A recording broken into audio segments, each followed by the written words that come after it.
once a process is allocated to CPU, executing which one of the following events could not occur. हम लोग जो है वो new state के अंदर होते हैं, रेडी स्टेट के अंदर जाते हैं, फिर फाइनली हम लोग जो है वो रनिंग स्टेट के अंदर जाते हैं। यहाँ पर CPU एग्जीक्यूशन कर रहा है।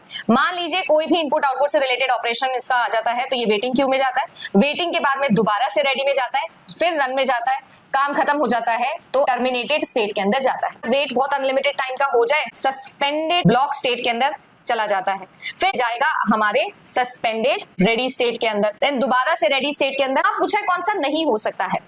The process could issue an input-output request and then be placed in the ready queue. Process could create new sub-processes and wait for the termination of the sub-processes. The time slice expires and it may join the waiting queue or fully removed from the CPU and is put in the waiting queue due to the arrival of an interrupt. तो obvious सी बात है कि हमारा जो option number A, C और D है ये possible नहीं है। B ऑब्वियसली हो सकता है कि नई प्रोसेसेस हमने क्रिएट करी है, उन नई प्रोसेसेस के टर्मिनेट होने का हम लोग वेट करेंगे। अगर कोई भी ऐसी प्रोसेस होती है जिसको इनपुट आउटपुट से रिलेटेड काम होता है तो वो ब्लॉक्ड स्टेट में या वेटिंग स्टेट में जाता है, रेडी में नहीं जाता है। टाइम स्लाइस एक्सपायर होता है तो हम वेटिंग में नहीं, हम रेडी क्यू में ही जाके लगते हैं। भी अगर इंटरप्ट अराइज हो जाती है आपकी तो हम रनिंग स्टेट से किस में डालते हैं? रेडी स्टेट में डालते हैं, वेटिंग स्टेट में नहीं जाता।